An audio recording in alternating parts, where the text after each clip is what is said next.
Korupsi sering dianggap sebagai kejahatan besar yang hanya dilakukan oleh pejabat atau orang yang memiliki jabatan tinggi. Padahal, korupsi juga bisa terjadi di tengah masyarakat, bahkan dalam kehidupan sehari-hari. Banyak orang melakukan tindakan tidak jujur tanpa menyadari bahwa hal tersebut termasuk korupsi.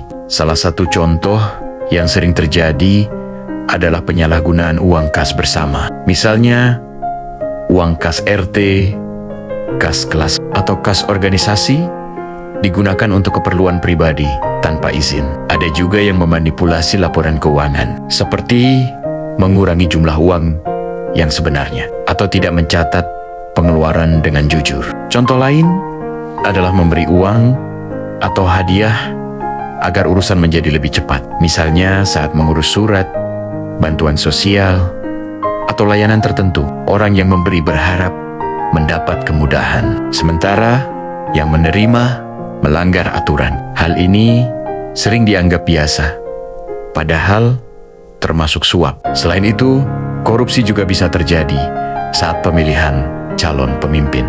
Di masyarakat, masih ada kejadian di mana seseorang disuruh memilih calon tertentu dengan embel-embel uang, sembako, atau janji tertentu. Ada yang diberi amplop, ada juga yang dijanjikan bantuan setelah calon tersebut terpilih. Tindakan ini disebut politik uang dan termasuk bentuk korupsi karena merusak kejujuran dalam memilih pemimpin. Korupsi kecil lainnya juga sering terjadi, seperti menitip absen, memalsukan tanda tangan, atau mengambil barang milik bersama tanpa izin. Walaupun terlihat sepele, jika dilakukan terus-menerus, hal ini akan menjadi kebiasaan buruk dalam masyarakat. Jika perilaku seperti ini dibiarkan, kejujuran dan rasa saling percaya akan hilang. Masyarakat akan terbiasa mencari jalan pintas dan tidak peduli pada aturan. Akibatnya,